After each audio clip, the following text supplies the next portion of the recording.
बिस्मिल्लाहिर्रहमानिर्रहीम। अस्सलाम वालेकुम स्टूडेंट्स, केमिस्ट्री ऑलराउंडर के साथ मैं हूं मौलवी जमशेद और आज हम क्लास 10th का जो है वो लेक्चर नंबर 21 करेंगे, जो कि चैप्टर 1 की हम केमिकल इक्विलिब्रियम के ऊपर सीरीज़ चल रही है हमारी।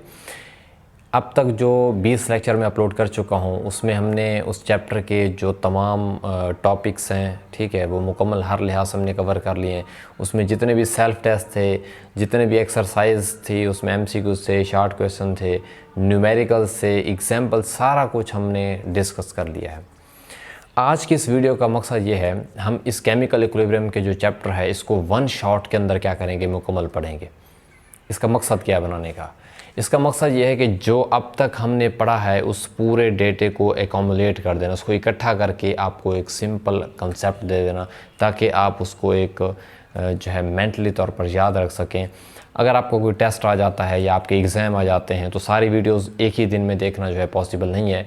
तो ऐसे समझ लें कि इस पूरे एक चैप्टर को हम एक ही वीडियो के अंदर कवर करेंगे और उसमें हम लाजमी नहीं कि सारी बातें डिस्कस करेंगे, लेकिन अहम बातों को जिक्र करके हम उस चैप्टर को जल्द से जल्द समझने की कोशिश करेंगे, ताकि कम टाइम में हम ज़्यादा से ज़्यादा कंसेप्ट और नॉलेज जो है वो हासिल कर सकें।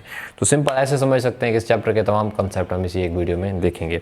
तो स्टूडेंट्स, हमारे पास अगर हम देखें तो इस लेक्चर नंबर 21 के अंदर हम ये पढ़ेंगे, तो आप इसको काफ़ी नाम दे सकते हैं, ठीक है। कंसेप्ट डायग्राम भी कह सकते हो इस चैप्टर की कंसेप्ट डायग्राम बोल दो, या आपके पास इस चैप्टर की या इस केमिकल इक्विलिब्रियम का जो चैप्टर है इसकी समरी कह सकते हो कि समरी ऑफ द चैप्टर है। तो स्टूडेंट्स, अगर हम इस चीज़ को समझें तो हमारा चैप्टर का जो नाम था, ठीक है, वो उस चैप्टर का नाम क्या था? केमिकल इक्विलिब्रियम था। ठीक है स्टूडेंट, बात को समझते आइएगा, बहुत ही आसान है। केमिकल इक्विलिब्रियम को समझना था और ये हमारा मेन फंडा था इस चैप्टर का। तो केमिकल इक्विलिब्रियम के बारे में जानने से पहले हमने इसको शुरू किया था केमिकल रिएक्शंस से। मैंने आपको बताया था रिएक्शन क्या होता है, ठीक है।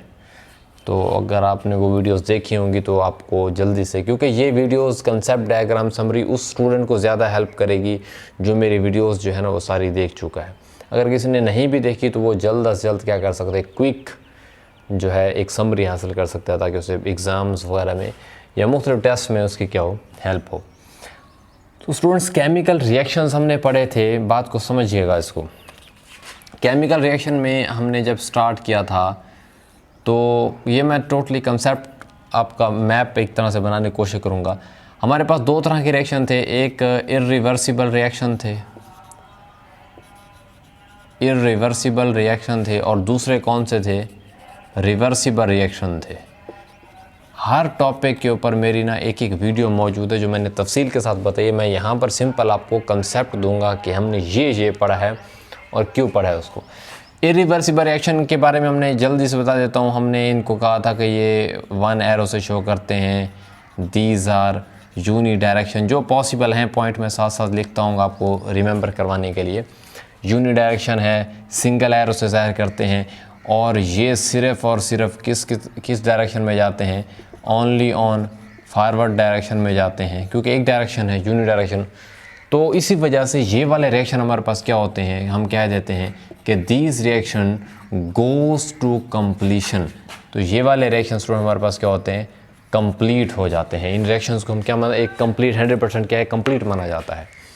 तो केमिकल रिएक्शन होते हैं, उनकी दो टाइप होती हैं, इरिवर्सिबल रिएक्शन और कौन से होते हैं? Reversible reaction. Irreversible reaction uni direction होते हैं, सिर्फ फॉरवर्ड में जाते हैं, इसी वजह से ऐसे रिएक्शंस को क्या माना जाता है? कंप्लीट माना जाता है। They are considered as 100% completion. Reversible reaction का नाम से ही ज़ाहिर है कि ये रिवर्स हो सकते हैं। अगर रिवर्स हो सकते हैं तो हम इनके बारे में बेसिक अब इनकी टाइप्स देख लेते हैं। रिवर्सिबल रिएक्शन को हमने जब डिस्कस किया तो पता चला कि ये फॉरवर्ड भी होते हैं, ये रिवर्स भी होते हैं।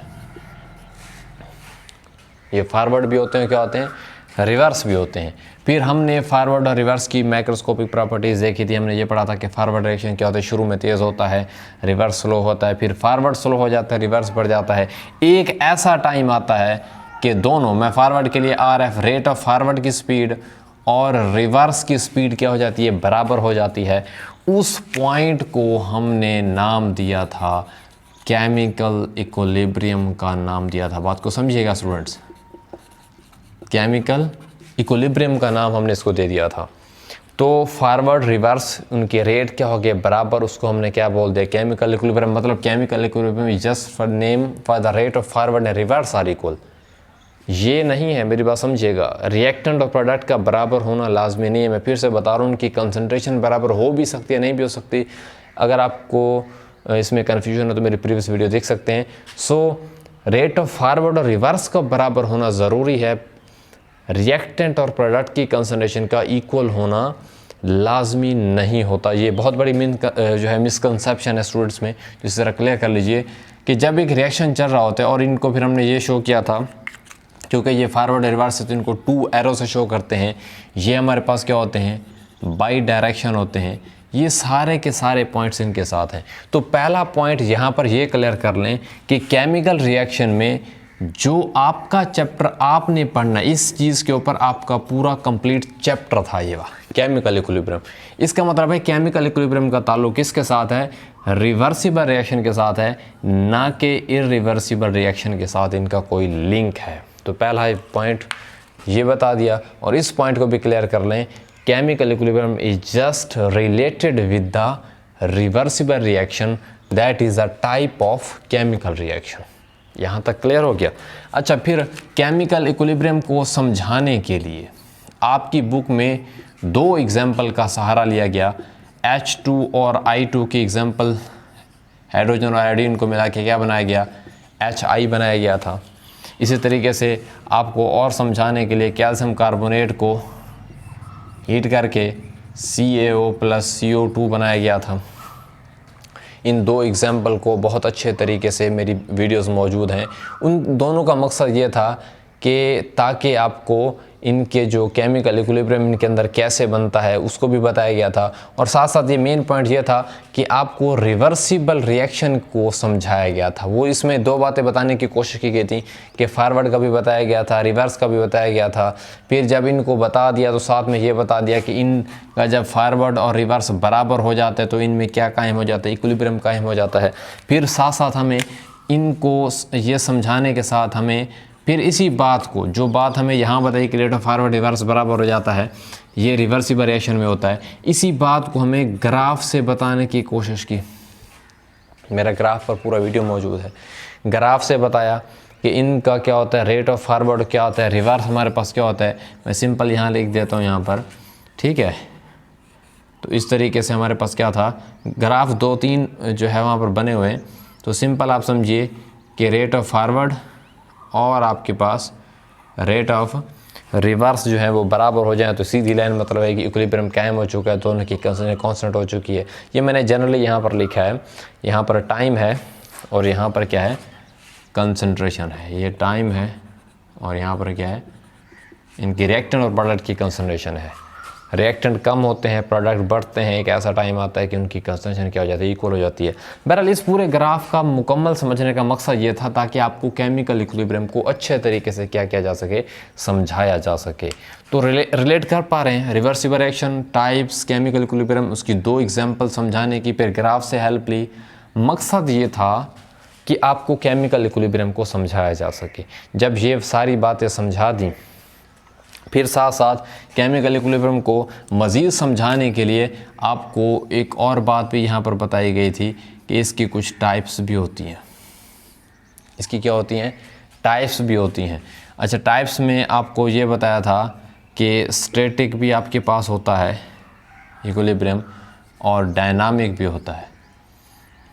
सॉरी, डायनामिक इक्विलिब्रियम भी आपके पास क्या है, मौजूद होता है। स्टैटिक की एग्जांपल आपको मैंने, जब आपका रिएक्शन रुक जाए, ठीक है, और जैसा कि एक इमारत की मिसाल दी थी, एक बुक के ऊपर, जो बुक है वो टेबल के ऊपर पड़ी है तो वो स्टिक रहती है, उसकी एग्जांपल दी थी। तो डायनामिक में जब कोई, मैंने आपको पानी की मिसाल दी थी कि एक जो है ऊपर जार में से ऊपर पानी गिर रहा है, फिर नीचे उतनी फ्लो के साथ बाहर जो है एक्सपेल आउट हो रहा है, तो वो इक्वल लेवल उनका रहता है, हालांकि वो रिएक्शन चल रहा है। तो इस वजह से जितने भी रिएक्शन होते हैं, ये वाले जितने भी रिएक्शन हैं, ये बज़ाहिर आपको देखते हैं जब इक्विलिब्रियम के ऊपर पहुंच जाते हैं ऐसा लगता है रिएक्शन रुक चुके हैं, लेकिन रुके नहीं होते, वो डायनामिक मोशन के अंदर होते हैं। तो इनकी टाइप्स के बारे में आपको कन्फ्यूजन है तो वो मेरी वीडियोज़ के ऊपर पूरी मौजूद है। यहाँ मैं स्केच देना मेरा मेन मकसद है ताकि आपको इसकी समरी जहन में रहे और आपका कंसेप्ट जो है आपके पेपर या एग्ज़ाम में आपकी हेल्प कर सके। सो स्टूडेंट्स, डायनामिक और स्टैटिक मुतालिक हमने जो है बड़ी डिटेल के साथ पढ़ा, ये इसकी टाइप्स थी। फिर यहीं पर इसकी कुछ मैक्रोस्कोपिक प्रॉपर्टीज़ के बारे में बताया, जो कि 5 प्रॉपर्टीज़ थी। वो क्यों बताई गई थी कि यही बताया गया था कि इक्विलिब्रियम की शर्त जो होती है वो क्या होती है कि रेट ऑफ फॉरवर्ड रिवर्स का बराबर होना ज़रूरी है। ये लाजमी नहीं होता कि रिएक्टेंट और प्रोडक्ट क्या हों, बराबर हों। तो ये चंद एक ऐसी बातें थीं जो हमें केमिकल इक्विलिब्रियम के मुतालिक 5 इसकी माइक्रोस्कोपिक प्रॉपर्टीज़ हैं, वो भी आपकी बुक में मौजूद हैं। बहरहाल मेरा मकसद समझाना है कि वो उनका मकसद भी यही था कि केमिकल इक्विलिब्रियम को समझा जाए। टाइप्स का बताया ताकि आपको कन्फ्यूजन ना हो कि केमिकल इक्विलिब्रियम 2-3 टाइप का हो सकता है। ग्राफ से बताया तो भी केमिकल इक्विलिब्रियम समझ आ रहे हैं, इन 2 एग्जाम्पल को दिया तो भी इसी को हम समझ रहे हैं। तो ये सारा रिलेटेड किसके साथ है? रिवर्सिबल रिएक्शन का है। मतलब केमिकल इक्विलिब्रियम में आप जो कुछ भी इस चैप्टर में पढ़ा है वो सारे के सारे कौन से रिएक्शन थे? रिवर्सिबल थे, इरिवर्सिबल रिएक्शन कोई भी नहीं होते। आई होप आपको यहाँ तक कोई मसला नहीं होगा। ये बातें हमने यहाँ पर पढ़ ली।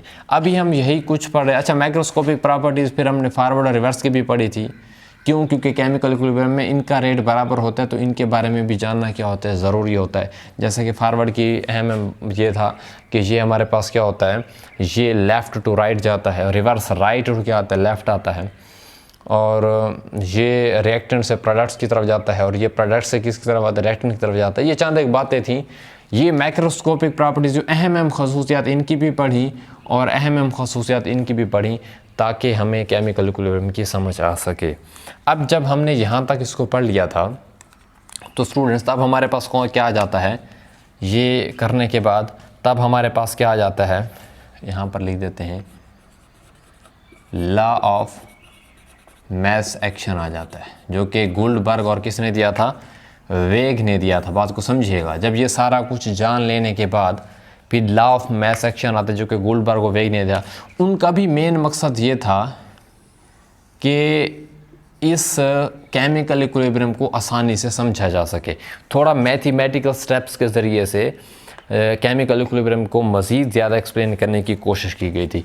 लॉ ऑफ मास एक्शन को जब भी पढ़ा गया तो यहाँ से हमें 2-3 बातों का पता चला। यहाँ पर हमें उस रिएक्शन जो था उस रिएक्शन की स्पीड का पता चला, और स्पीड का साथ साथ बताया किसके ज़रिए से, एक्टिव मास के पूरे कंसेप्ट के ज़रिए से मैंने आपको बता दिया है, जिसको आप मोलर कंसंट्रेशन भी बोलते हो, ठीक है।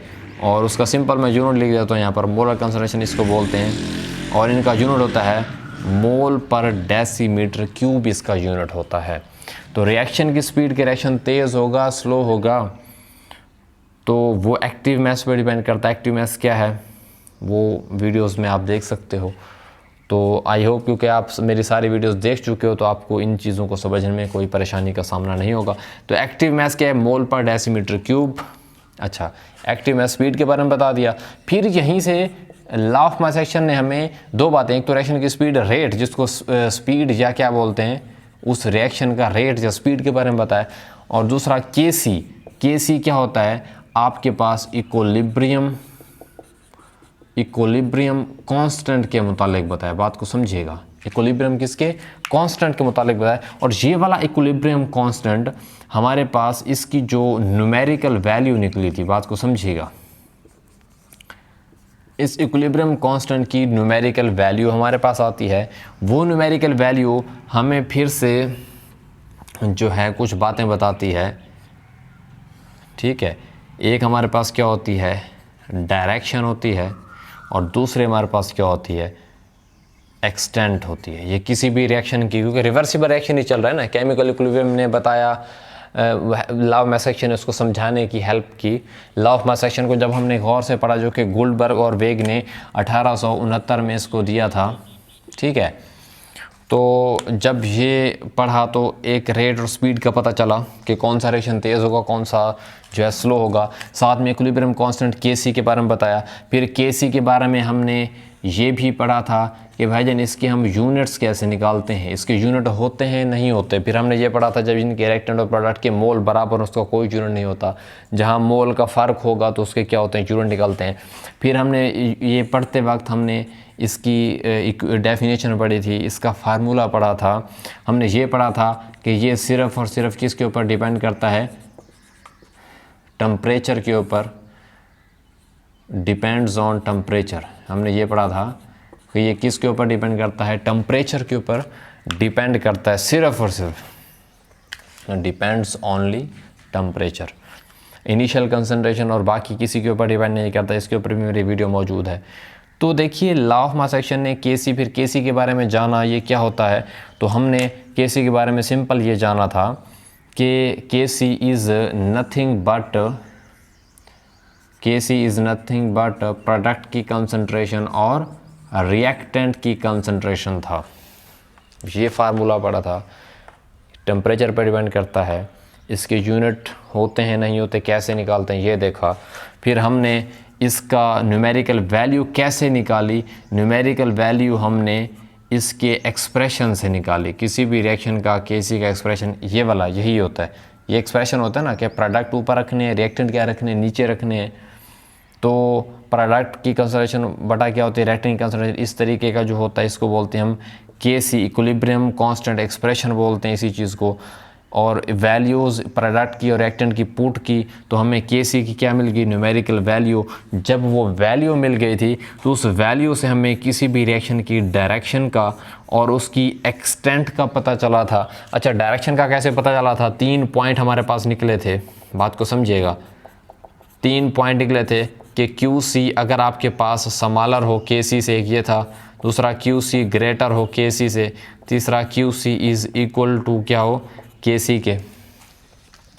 तो इसका रिज़ल्ट हमारे पास ये निकला था कि Qc अगर छोटा हो तो रिएक्शन कहाँ पर जा रहा होता है, फॉरवर्ड में, तो ये डायरेक्शन। Qc अगर बड़ा हो, इनकी डिटेल सारी मैं बता चुका हूँ वीडियोस में, तो ये कहाँ पर होता है, रिवर्स में आ रहा होता है। ये किसके ऊपर होता है, एट इक्विलिब्रियम। ये इक्विलिब्रियम के ऊपर क्या होता है, मौजूद होता है। ठीक है, तो ये कहाँ पर मौजूद होता है, इक्विलिब्रियम के ऊपर मौजूद होता है। फिर हमने एक्सटेंट इसकी पढ़ी थी। एक्सटेंट में भी कौन सी थी, 3 बातें हमारे पास थी। एक्सटेंट में हमारे पास कौन सी थी, 3 बातें थी। वो ये थी कि एक्सटेंट में अगर आपके पास लार्ज Kc वैल्यू हो, एक ये बात थी। दूसरा स्मॉल Kc वैल्यू हो, और थर्ड आपके पास क्या है, जो है मॉडरेट Kc वैल्यू हो। तो हमने इन चीज़ों को जानने के बाद ये यहाँ पर ये देखा था कि ये गोज़ टू कंप्लीशन होते हैं, गोज़ टू कंप्लीशन होते हैं। ये never goes to completion, simple. और ये आपके पास क्या होते हैं, इक्विलिब्रियम के ऊपर होते हैं। तो स्टूडेंट्स, ये चंद एक बातें थीं इस चैप्टर की जो हमने इस चैप्टर केमिकल इक्विलिब्रियम के ऊपर पढ़ी और इसके बारे में हमने जान लिया कि ये क्या था। मैं फिर से जल्दी से रिकॉल करवा देता हूँ। केमिकल इक्विलिब्रियम का चैप्टर जो कि 10th क्लास का फर्स्ट चैप्टर है, उसकी शुरुआत कुछ इस तरीके से होती है कि हमने रिएक्शन से शुरू किया था। ठीक है, और रिएक्शंस के बारे में मैंने बताया था कि रिएक्शन और मिक्सचर में क्या फ़र्क होता है, ये पहली वीडियो में मैंने बताया हुआ है। तो सिंपल हम रिएक्शन से शुरू करते हैं। केमिकल रिएक्शन 2 तरह के होते हैं, इरिवर्सिबल और कौन से होते हैं, रिवर्सिबल होते हैं। रिवर्सिबल जो हैं, इरिवर्सिबल यूनिडायरेक्शन होते हैं, इनको एक एरो से शो करते हैं, ये सिर्फ फॉरवर्ड में जाते हैं। इसी वजह से 100% क्या होते हैं, सारे के सारे रिएक्टेंट इनमें प्रोडक्ट में तब्दील हो जाते हैं, और जिनके जितने ज़्यादा प्रोडक्ट बनते हैं वो क्या माने जाते हैं, कंप्लीट माने जाते हैं। दूसरा कौन से थे, रिवर्सिबल, जो कि फॉरवर्ड और रिवर्स में होते हैं, इनको 2 एरो से शो करते हैं। इनके फॉरवर्ड और रिवर्स का रेट क्या होता है, इक्वल होता है। इसी पॉइंट के ऊपर क्या होता है, केमिकल इक्विलिब्रियम बनता है। ये हरगिज़ मतलब नहीं होता कि रिएक्टेंट और प्रोडक्ट बराबर हैं, हो भी सकते हैं, लेकिन रेट का बराबर होना फॉरवर्ड और रिवर्स का स्पीड का बराबर होना ज़रूरी होता है। जो ही ये वाली रेट ऑफ फॉरवर्ड रिवर्स आ जाता है तब जितने रिएक्टेंट ने कन्वर्ट होना होते हैं प्रोडक्ट में हो जाते हैं और जितने प्रोडक्ट ने बनना होते हैं वो बन जाते हैं। उसके बाद मज़ीद रिएक्शन नहीं होता, वो रिएक्शन चल तो रहा होता है लेकिन उनकी रिएक्टेंट प्रोडक्ट की जो कंसनट्रेशन मिकदार है वो फिक्स हो जाती है। इसको समझने के लिए दो एग्जांपल दी गई थी हाइड्रोजन और आयोडीन की। एक मज़े की बात बता दूं आपको, यहाँ पर आयोडीन का जो कलर अक्सर एमसीक्यूज़ में पूछा जाता है, इसका जो है वो पर्पल कलर होता है और जब ये हाइड्रोजन के साथ मिलकर हाइड्रोजन आयोडाइड बना जाता है तो यहाँ पर इसका कलर बेरंग होता है, यानी कि दिस इज़ कलरलेस हो जाता है। ये बहुत अहम एमसीक्यूज़ है। तो HI का कलर बेरंग कलरलेस होता है जब वो आयोडीन, क्योंकि मेन कलर आयोडीन का होता है जो कि पर्पल है। जो ही हाइड्रोजन के साथ मिल जाता है HI बनता है तो आयोडीन का कलर क्या हो जाता है, ख़त्म हो जाता है। ठीक है, फॉरवर्ड में क्योंकि ये इसके साथ मिल रहा है तो आयोडीन का कलर ख़त्म होगा। रिवर्स में आयोडीन का कलर दोबारा से आएगा क्योंकि वो हाइड्रोजन से अलग हो रहा है। फिर हमने इसको एग्जांपल ली, फिर ग्राफ से समझने की कोशिश की, फिर माइक्रोस्कोपिक प्रॉपर्टीज़ देखी, फिर स्टैटिक और डायनामिक इक्विलिब्रियम को देखा।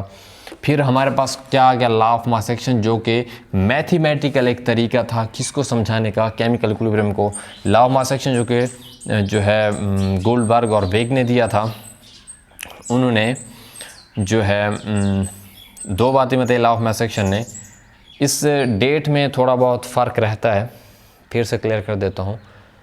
किसी बुक्स में जो है 1864, ठीक है, तो मुख्तलिफ लिखा हुआ है बुक्स में, क्योंकि इसमें कुछ तब्दीलियाँ की गई थी, मॉडिफिकेशन की गई थी। बट मैं आपको यही रेकमेंड करूँगा, जो भी आपकी बुक है, ठीक है, बुक के अंदर जो वैल्यू दी गई है आप उसी को ही क्या करेंगे, फोकस करेंगे। ऐसा नहीं कहना कि ये गलत है वो ठीक है, ठीक है। तो मॉडिफिकेशन की गई थी, एक्चुअल इनकी प्रपोजल डेट जो थी वो इनके इन बिटवीन ही है, ठीक है। तो ये काफ़ी अर्सा पहले, आज से 150-60 साल पहले की बात है। तो लॉ ऑफ मास एक्शन ने हमें रिएक्शन की स्पीड बताई जो कि एक्टिव मैस से पता चलती थी। उसका यूनिट कौन सा था, मोल पर डेसीमीटर क्यूब, और एक्टिव मैस को हम ब्रैकेट, बड़ी ब्रैकेट, स्क्वायर ब्रैकेट से शो कर देते हैं। फिर हमने लॉ ऑफ मास एक्शन में इक्विलिब्रियम कांस्टेंट केसी के बारे में जाना। केसी टेम्परेचर के ऊपर से डिपेंड करता है, ये पढ़ा। केसी का एक्सप्रेशन ये होता है, ऊपर प्रोडक्ट रखते हैं और जो है रिएक्टेंट क्या होते हैं हमारे पास बटे के नीचे होते हैं। न्यूमरेटर और डिनोमिनेटर के बारे में पढ़ा था। फिर केसी के यूनिट के बारे में पढ़ा, कब होते हैं नहीं होते। न्यूमेरिकल वैल्यू जब पुट की इन प्रोडक्ट रिएक्टेंट की इस केसी के एक्सप्रेशन के अंदर, तो हमें उस वैल्यू से दो बातें पता चली, एक डायरेक्शन का, दूसरा एक्सटेंट का पता चला। डायरेक्शन जो है आपके पास अगर क्यूसी छोटा था केसी फॉरवर्ड, क्यूसी ग्रेटर था केसी से तो रिवर्स, क्यूसी केसी के इक्वल था तो इक्विलिब्रियम के ऊपर। इसी तरह से उस रिएक्शन की हद, ये डायरेक्शन सिमत के बारे में है और ये उसकी हद है। अगर लार्ज केसी होगी तो रिएक्शन ऑलमोस्ट क्या हो चुका होगा, कंप्लीट, यानी कि प्रोडक्ट ज़्यादा हैं। और अगर स्मॉल केसी वैल्यू होगी तो reaction never go to completion होगा। क्यों? क्योंकि हमारे पास क्या होंगे, रिएक्टेंट ज़्यादा होंगे। और कंप्लीट रिएक्शन हम उसको मानते हैं जिसमें प्रोडक्ट ज़्यादा होते हैं। और अगर मॉडरेट वैल्यू ना बड़ी है ना छोटी है, नाइदर स्मॉल और नॉर जो है आपके पास क्या लार्ज है, तो इक्विलिब्रियम के ऊपर वो क्या होता है, मौजूद होता है। जब रिएक्टेंट और प्रोडक्ट तकरीबन क्या होते हैं, बराबर मौजूद होते हैं।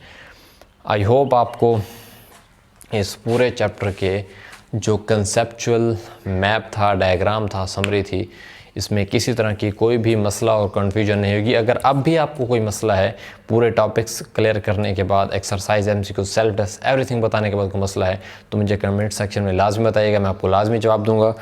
और इंशाल्लाह नेक्स्ट वीडियो में, जो कि हमारे इस चैप्टर की लास्ट वीडियो है, उस वीडियो के अंदर हम इस चैप्टर के टॉप 10 एमसीक्यूज़ करेंगे, टॉप 10 शॉर्ट क्वेश्चन और टॉप 4 to 5 जो है लॉन्ग क्वेश्चन के साथ इस चैप्टर की जो है हम एंड कर देंगे और ये प्लेलिस्ट हमारी क्या हो जाएगी, ख़त्म हो जाएगी। मिलते हैं नेक्स्ट वीडियो में। थैंक यू, अल्लाह हाफिज़। अपना ढेर सारा ख्याल रखिएगा। अल्लाह हाफिज़।